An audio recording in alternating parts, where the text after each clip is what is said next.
Cuando tenía 12 años de edad, en mi escuela primaria, el Árbol de la Noche Triste, en la colonia Popotla, llegaban muchos de mis amigos cada mañana y decían, ¿viste los ovnis ayer? Y yo decía, no, ¿cuáles ovnis? Hubo ovnis, naves de otros planetas. Y yo pues, desde luego que no lo creía.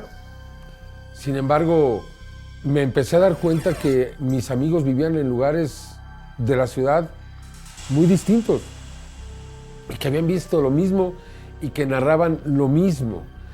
Sin ser periodista, me di cuenta que tenía que haber algún tipo de verdad detrás de estos relatos, dado que se estaban dando en lugares tan separados que no podrían ser inventos. Ahí, digamos que me nace la curiosidad por saber si esto podría ser real. Me entusiasmo alrededor del tema.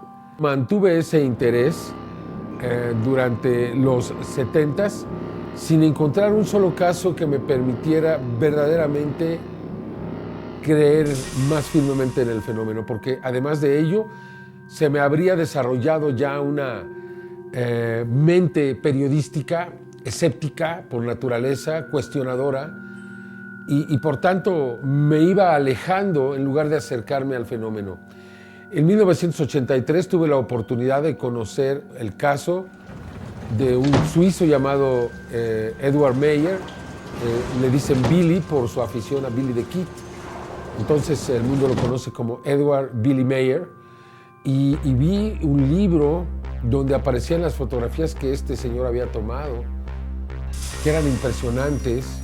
Empecé a obtener materiales, empecé a buscar más y más y obtuve muchísimos materiales, mucha información, y con esta información pude realizar el reportaje, que lo presenté en 60 minutos.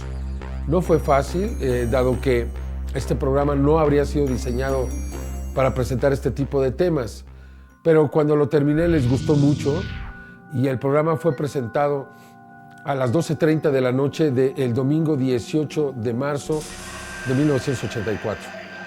De tal manera que pues en ese momento realmente quedo ya de alguna forma capturado por este fenómeno. El éxito fue fenomenal, sobre todo para un programa en la madrugada de un domingo. Pues hubo un sinnúmero de personas que pidieron la repetición. Se repitió el programa un par de meses después. Pedí yo la oportunidad de hacer una segunda parte por la demanda que existía. Me la aceptaron y yo presenté una segunda parte que tuvo el mismo éxito que la primera, y fue así como definitivamente quedó ligado a este fenómeno.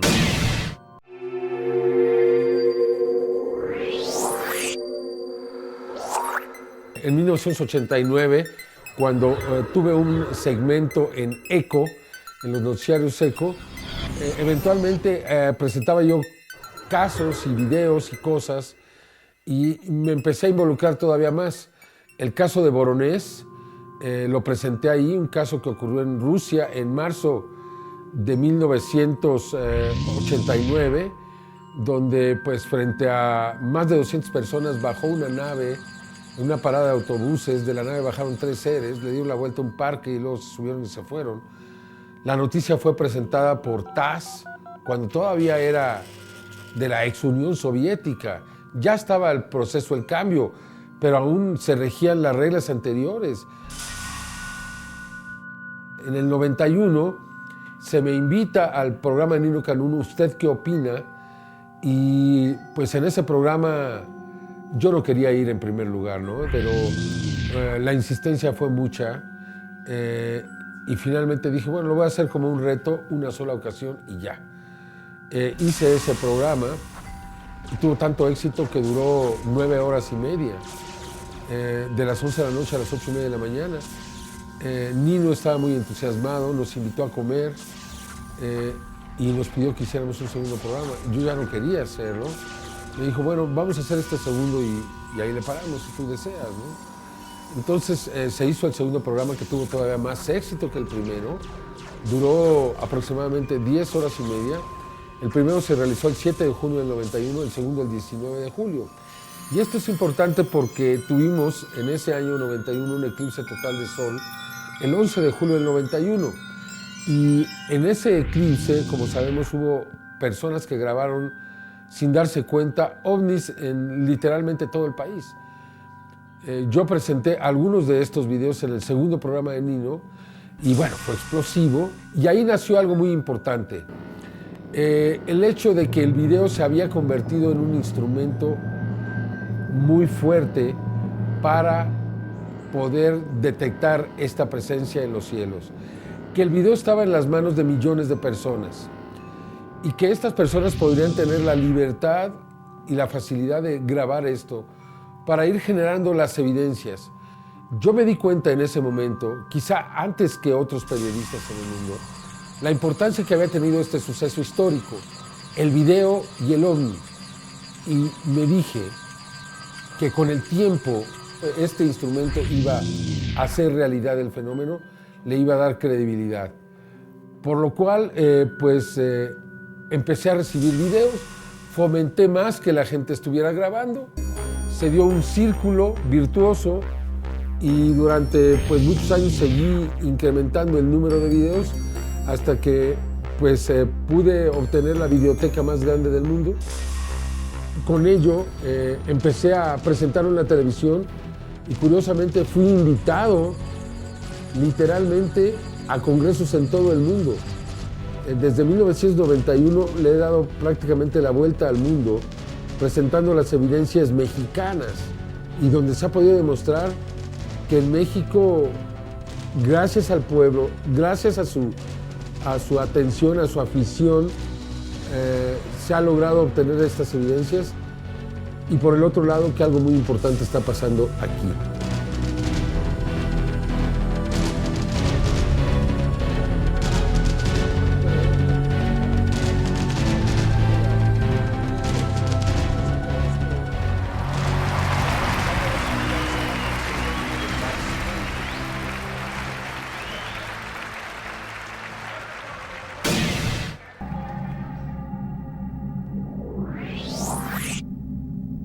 Las figuras, los mensajes que han aparecido en Inglaterra. Me parece a mí que no solamente son irrefutables, sino que son verdaderos intentos de comunicación por parte de estos seres inteligentes. Por ejemplo, el 17 de agosto del 2001 apareció una respuesta. La respuesta al mensaje enviado por Frank Drake y Carl Sagan desde Arecibo hacia la constelación de Hércules, al cúmulo de estrellas M13 a 22.800 años luz de distancia. Un mensaje que fue enviado el 16 de noviembre de 1974. La respuesta llegó en agosto del 2001. Por ejemplo, aquí nos dice que su sistema numérico se basa en 10 dígitos. Nos dice que los átomos básicos de la vida son hidrógeno, nitrógeno, oxígeno, fósforo y carbono, pero que también tienen silicio en su cuerpo. Nos dice que la química de su ADN es la misma que la nuestra, que la estructura del ADN es igual por lado materno, pero por lado materno se han hecho híbridos. También nos dicen que su genoma es 1.048.000 secuencias de nucleótidos, más extenso, más grande que el nuestro, lo cual quiere decir que llevan más tiempo evolucionando. Su tamaño es de poco más de 1 metro, su forma es la característica que conocemos, su número es de 21.000 millones de seres, viven en 2 planetas y 4 lunas o satélites, y el artefacto con el que mandaron este mensaje. Sin embargo, resulta difícil de creer que Frank Drake, quien inicialmente mandó este mensaje, no se hubiese interesado en esta respuesta. simplemente porque supuestamente hay algunos que puedan realizar estas figuras en los campos de trigo. Pero analicemos detenidamente esta respuesta. Llegó en código binario, en el mismo sistema que se envió. El código binario es el que se utiliza en las computadoras, los famosos ceros y los unos. De tal manera que quien haya realizado esta respuesta tendría que tener un conocimiento profundo del código binario. Tendría que tener un conocimiento profundo de la genética, de la química del ADN, de los átomos básicos de la vida, de su representación en código binario. Por tanto, me parece a mí que era necesario que Frank Drake hubiese tomado interés en esta figura, pero no fue así. Ni siquiera respondió, ni se interesó, ni respondió a ninguno de los llamados que se le hicieron para que diera su opinión sobre esta respuesta. Creo que cuando llega este mensaje abierto para que todos lo vean, esa era la intención, que todo el mundo se diera cuenta, porque estoy convencido de que estas inteligencias saben perfectamente que existen grandes intereses en la Tierra que no permiten que se hable con libertad de todo esto.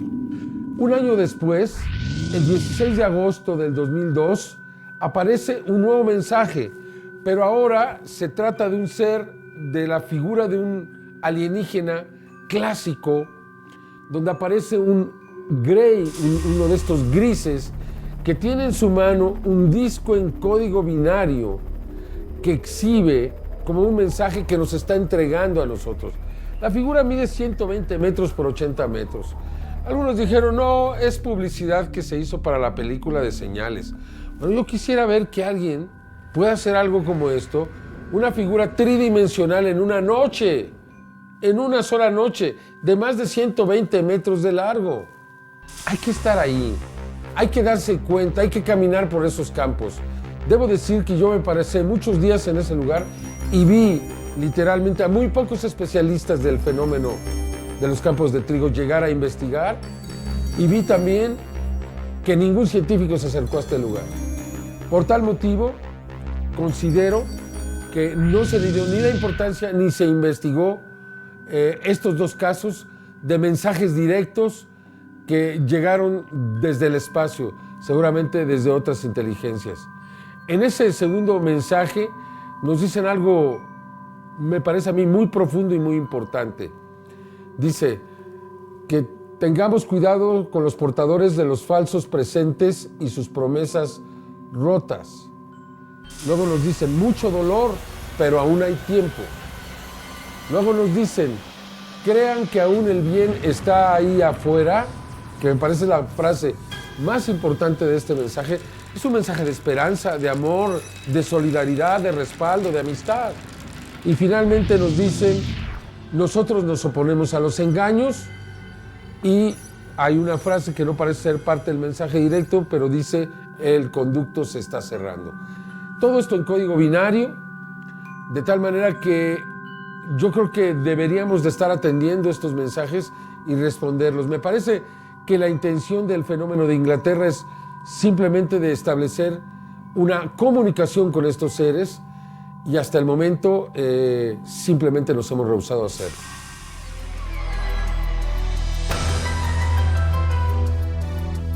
Encontramos que la gran mayoría de los mensajes aparecen alrededor del 8 de agosto. Y el 8 de agosto es exactamente la mitad de equinoccio y solsticio. Y ese día se celebraba en Silbury Hill, en Inglaterra, en Avebury, un día sagrado que le llamaban Lamas. Entonces me resulta muy curioso que alrededor de Lamas, alrededor de esa fecha sagrada, aparezcan lo que llamamos las figuras que tienen literalmente un mensaje, ¿no? Como estas que han aparecido llevando el código binario, ¿no? Y luego las figuras mayas, ¿no? Y yo creo que van a seguir las figuras mayas.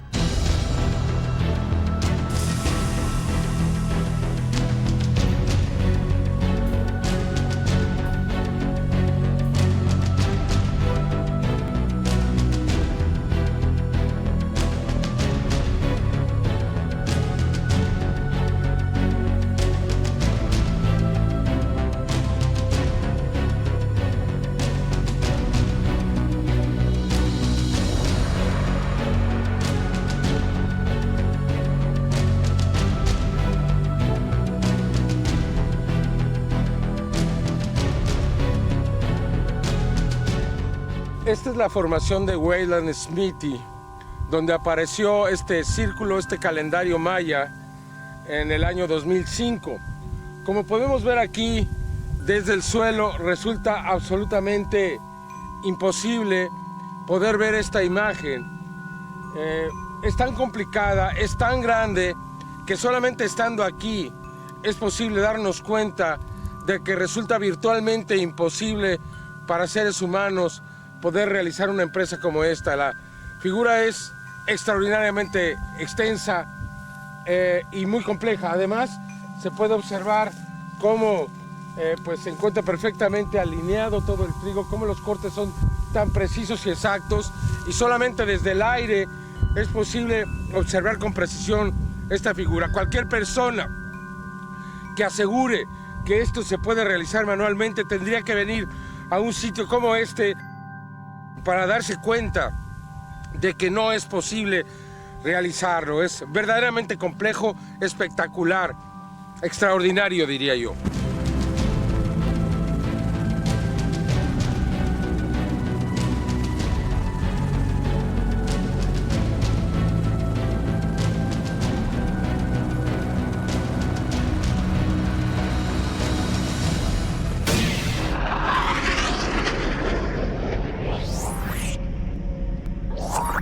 Desde luego que hay gobiernos que están ocultando información, de esto no hay duda. El gobierno de los Estados Unidos no solamente ha ocultado información, sino se ha beneficiado de ello.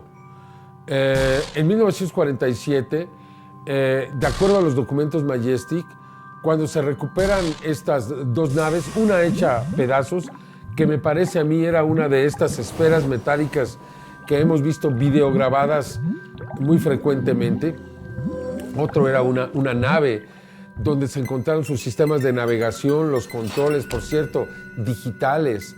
Se encontraron lo que se llamaron circuitos miniaturizados o les llamamos integrados.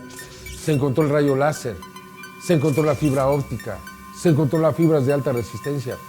Todo esto fue extraído de las naves, entonces se dieron cuenta que era una oportunidad estratégica muy importante al inicio de la Guerra Fría.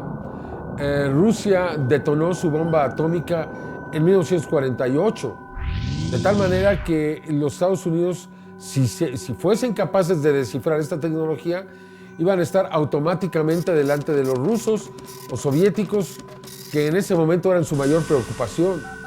De hecho, pues fue hasta 1960 en que se logró descifrar una gran parte de esta información y fue integrada a la industria de los Estados Unidos. La IBM, por ejemplo, recibió el inicio, los principios de los circuitos integrados, ¿no? Y muchas otras empresas. Todo esto fue descrito perfectamente por el coronel Philip Corso, un hombre que ocupó altos rangos en el ejército y especialmente en el Congreso de los Estados Unidos, ya que fue asesor de 2 senadores. Tuvo también su propia oficina dentro del Pentágono. Se llamaba la Oficina de Tecnología Extranjera, Foreign Technology, que fue desarrollada especialmente para integrar la tecnología extraída de Alemania y de Japón en la Segunda Guerra Mundial. Pero en esta oficina pues, se daba la oportunidad de poder trabajar con tecnología como lo era la extraterrestre, sin que nadie realmente pudiese demostrar otra cosa más. No obstante, este hombre, Philip Corso, a los 84 años de edad, se pone a hablar, escribe un libro y entonces nos revela lo que antes sospechábamos, pero nos lo da ya con hechos. La tecnología extraterrestre ha sido utilizada por los seres humanos y nos ha permitido lograr grandes avances en muy poco tiempo. Hay documentos, hay testimonios, hay realmente un gran número de elementos que nos demuestran la contundente realidad que hemos vivido en la Tierra en los últimos casi 60 años.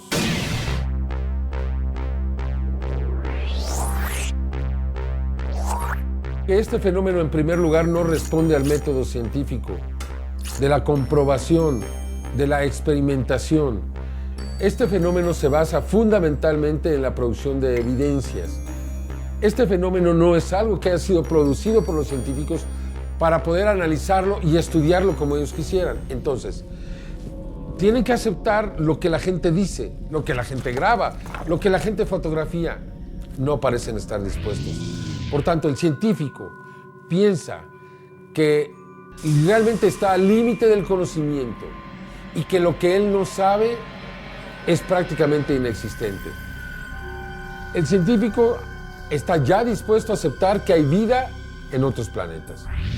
Más allá, está dispuesto a aceptar que hay vida inteligente en otros planetas, pero no está dispuesto a aceptar que la vida inteligente de otros planetas pueda desplazarse en un corto tiempo hasta la Tierra.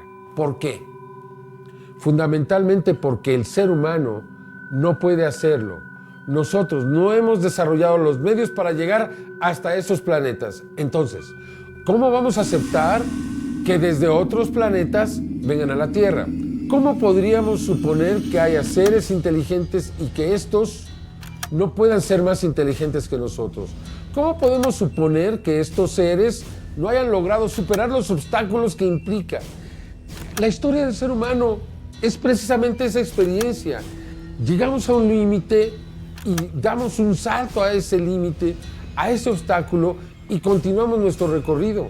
De tal manera que lo que un día parece imposible, al otro día se vuelve cotidiano. Pensemos en el Internet, pensemos en la nanotecnología, pensemos en lo que el ser humano está logrando día a día. Hoy existen pequeños submarinos que son 20 veces más pequeños que un virus, que pueden ser insertados al cuerpo humano, y estos pueden llevar el remedio a diversas enfermedades. Por tanto, nuestra capacidad de asombro debe recuperarse y debemos de considerar con humildad que nos falta mucho que aprender.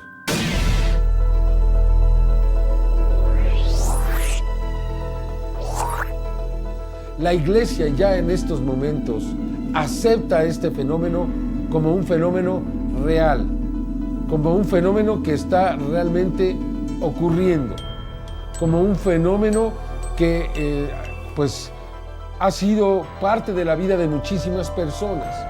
La Iglesia no piensa que la gente esté mintiendo, ni que esté inventando. Sabe que hay algunas confusiones, sabe que la ciencia aún no lo acepta, pero también sabe en lo profundo que esto es cierto. Por eso me han alentado a continuar. En 1996, Corrado Balducci, asesor del Papa, un hombre que fue parte de la Curia del Vaticano, que en algún momento fue el demonólogo oficial de la Iglesia, declaró ante la radio y televisión italiana que la Iglesia estaba muy pendiente de lo que estaba ocurriendo a nivel mundial con el fenómeno OVNI, especialmente en México. Esto lo dijo en 1996. Hacia el 99 lo invitamos al Congreso Mundial del Fenómeno OVNI que se realizó en Acapulco. Debido a que no podía asistir, realizamos una segunda entrevista con él, en este caso en el Vaticano. No es más admisible, está fuera de cualquier razonamiento, del buen sentido, del sentido común como tal, pensar que todos aquellos que son los llamados avistamientos, etcétera, sean todo historias, sugestiones, cuestiones psiquiátricas, o bien que se trate incluso de armas secretas. Y en enero del año 2000 recibí una llamada directamente desde el Vaticano, donde Monseñor Balducci me manifestaba su simpatía y me instaba a que continuáramos con este trabajo, que era muy importante lo que estábamos haciendo, que siguiera adelante porque tenía la bendición tanto de la Santa Iglesia como del Santo Padre.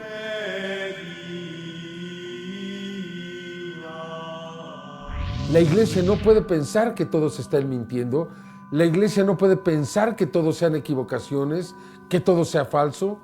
Por tal motivo, y sin enfrentarse a la ciencia, acepta el testimonio. Y creo que esto es algo realmente muy significativo y que nos habla un cambio en los tiempos, ya que pues algunos de los mayores archivos que existen de estos avistamientos precisamente se encuentran en la biblioteca del Vaticano. Por tal motivo, pues sorprende que pues ahora estén con una actitud tan abierta ante algo que fue durante tantos años pues muy peligroso y delicado.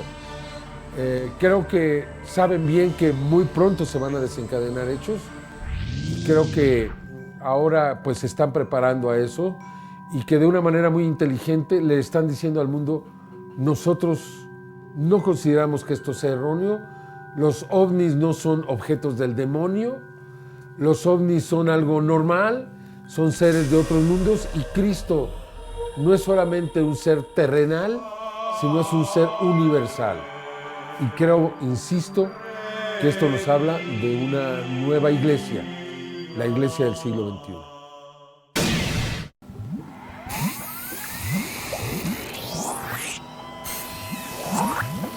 Yo creo que vienen demostraciones mucho más grandes en los próximos años, especialmente en los próximos 7 años, hasta el 2012, ya que, como sabemos, en el 2012 se cumple un plazo que ha sido establecido no solamente por los mayas en sus calendarios, sino por otras civilizaciones, otros grupos como los chinos, los hindúes, malaquías, entre otros, mencionan al 2012 como un año clave, como un año de grandes cambios.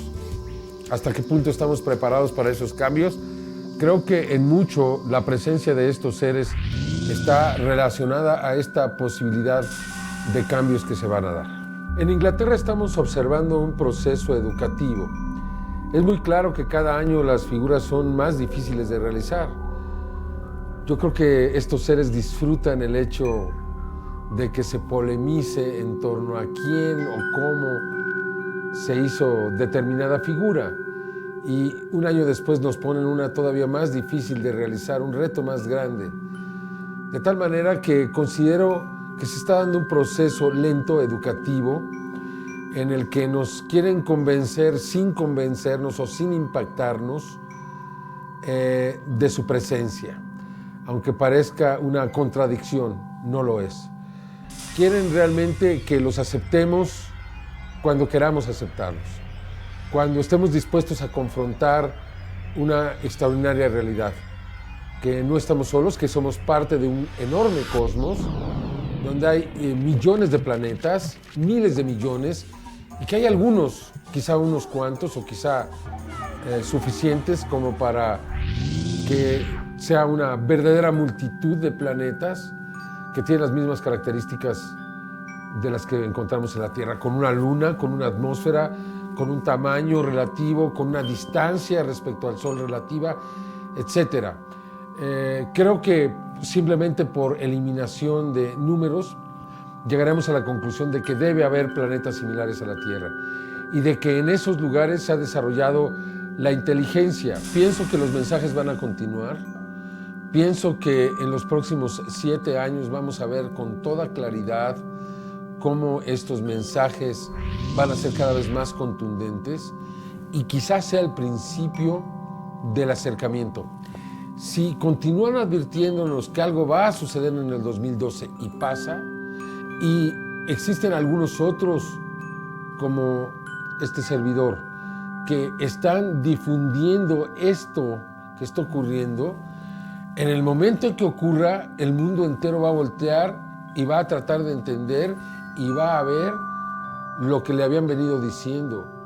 Y quizá en ese momento se genere, sin ser redundante, un momento propicio para que pues, se pueda establecer algún tipo de comunicación.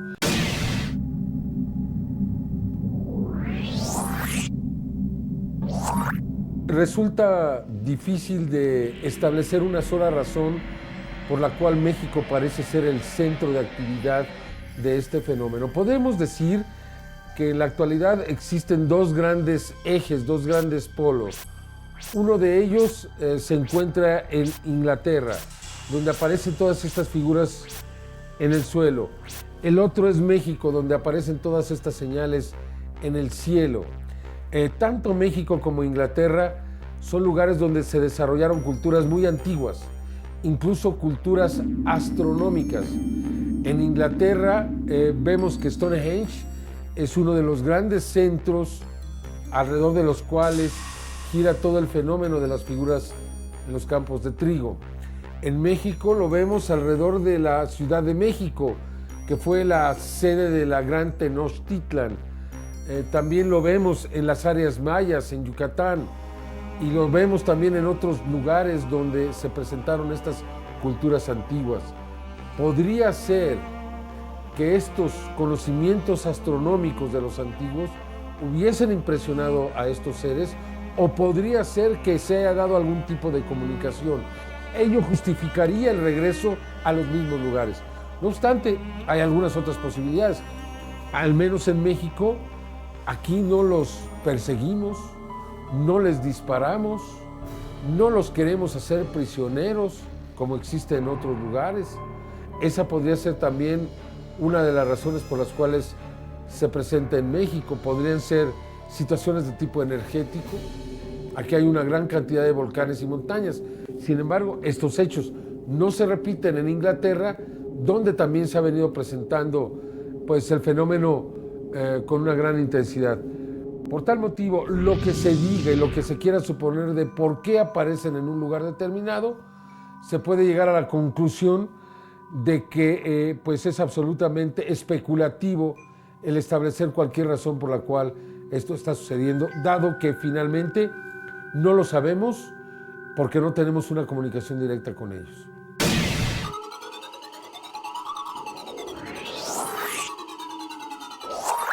De manera personal, haber visto dos seres luminosos en la Rumorosa, pero sin embargo es algo que mantengo privado porque no puedo demostrarlo. Y entonces se convierte en mi palabra en contra de la de los demás. Y no es lo que pretendo, aunque hubo otros 5 testigos. A mí me ha tocado ver lo que parecen ser naves que no tienen características terrestres.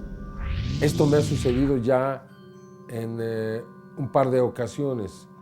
Sin embargo, solamente en una he podido ser lo que me parecen seres vivos que emanan algún tipo de energía desde su interior. En este sentido serían las experiencias que yo he tenido. El 1 de junio del 92, subiendo por la avenida Virreyes, tuve la oportunidad de ver un objeto rectangular, alargado, muy grande, volando de manera perpendicular al suelo y volando a muy baja altura, con una luz roja en cada uno de los extremos que se prendían alternativamente. Y por cierto, muy suave, era como si fuera y viniera. Y en la otra ocasión, cerca de Guadalajara, en Ocotlán, cruzando la autopista del Sol, un objeto discoidal pasó sobre la carretera a una relativa baja altura, y esto me permitió pues, constatarlo con toda claridad. Son 2 de las ocasiones en que he podido yo registrarlo personalmente, pero desafortunadamente en ninguna lo he podido grabar, que para mí es un principio básico para pues, realmente poder sustentar cualquier experiencia que se tenga, ¿no?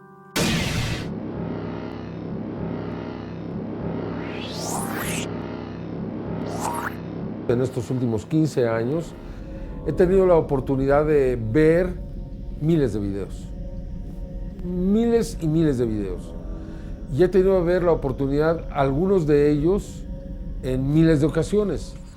Esto me ha dado ya una gran experiencia visual para que en primera instancia yo sepa de entrada si hay algo o si no hay nada.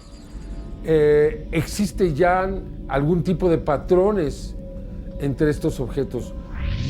Cuando tú ves que se dan esos patrones y se repiten entre los videos que no tienen una clara explicación, te das cuenta que es una ya de sus características. Por ejemplo, vemos una flotilla.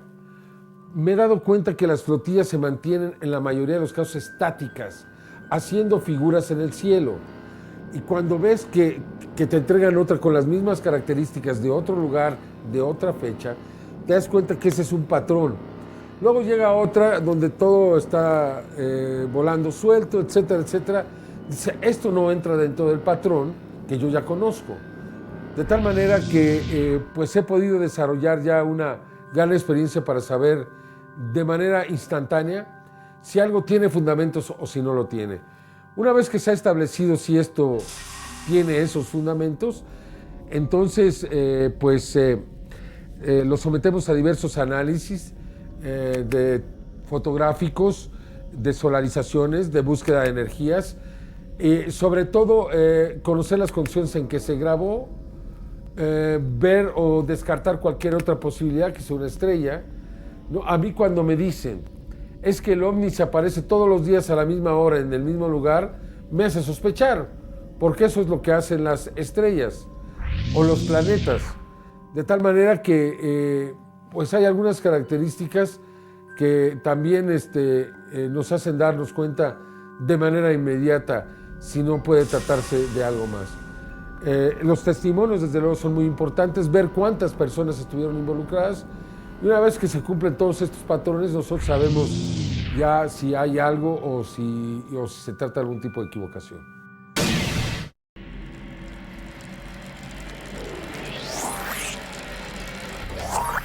Bueno, existe información que no ha llegado el momento de difundir, seguramente en breve. Y no ha llegado el momento porque es demasiado arriesgado para nosotros como investigadores el presentar elementos que no podemos sustentar. Creo que conforme se vaya desarrollando la historia, los hechos, vamos a encontrar la manera de sustentarlo. Yo sé que hay personas que quisieran que habláramos de todo lo que sabemos, pero no podemos, por una gran responsabilidad ética y sobre todo incluso por una cuestión de supervivencia personal. De hecho, debido a que nos hemos involucrado en este fenómeno, debido a que hemos tenido respaldo, interés, éxito entre las grandes mayorías, pues se ha desatado toda una campaña para tratar de desacreditar a la fuente. Cuando no se puede desacreditar la evidencia, entonces lo que se hace es desacreditar a la fuente. Si nosotros presentamos algo en lo que no podemos sustentarnos, que no podemos demostrar, seguramente que va a ser utilizado para tratar de afectar nuestro prestigio, nuestra imagen. Por tanto, creo que hay que ser un poco pacientes y las cosas se van a ir dando para que en poco tiempo podamos hablar de otros elementos que la investigación ha venido demostrando.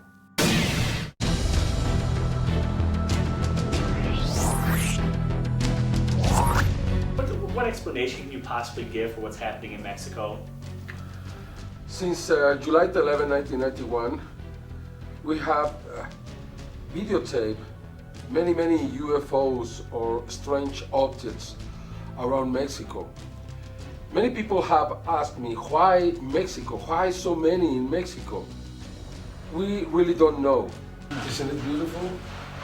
This is Julián Coup. What do you say to those skeptics who just won't be proven, won't believe until there's an alien in their backyard? It's necessary to be skeptical. I mean, we cannot say that being skeptical is wrong.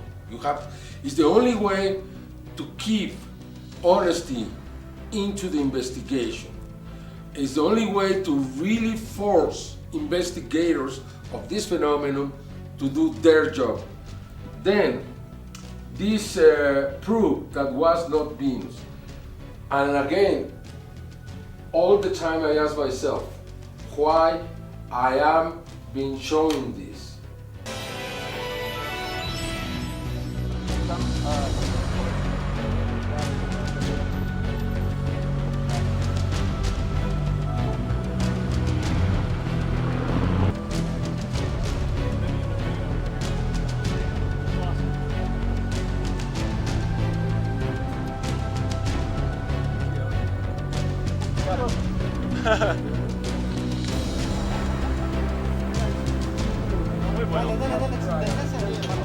I think it's a very good try. I couldn't buy it because it looks a little funny.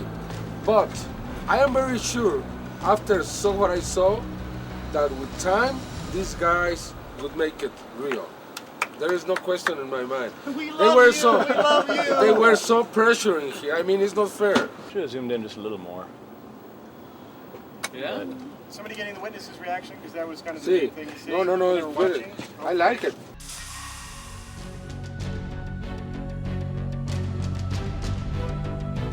Se llama MTV VMA Latinoamérica Favoritos en México.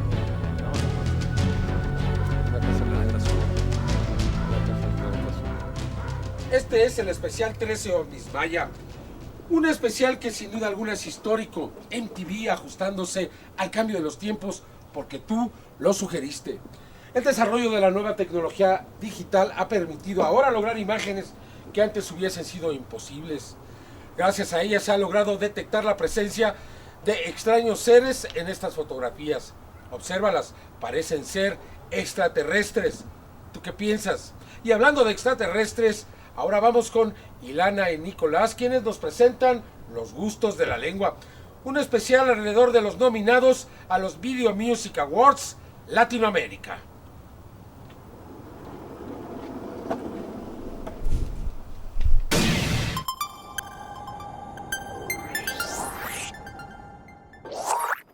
Podemos asegurar que este es un fenómeno absolutamente real.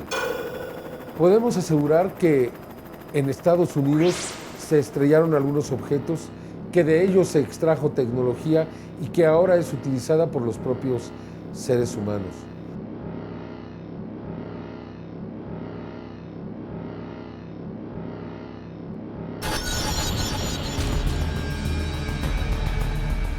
Podemos asegurar que ha habido una especie de conspiración silenciosa por parte de los grandes intereses de tipo militar de algunos otros países en el mundo, que ha sido pues utilizada fundamentalmente para desacreditar, desprestigiar y desinteresar a las mayorías con respecto al fenómeno. Podemos estar seguros también que este fenómeno quiere ponerse en contacto con nosotros, que están realizando intentos de comunicación, que pues sí han bajado hasta la tierra, que existen evidencias que así lo demuestran, que también existen evidencias de que estos seres han sido capturados y muertos a manos de militares como los estadounidenses.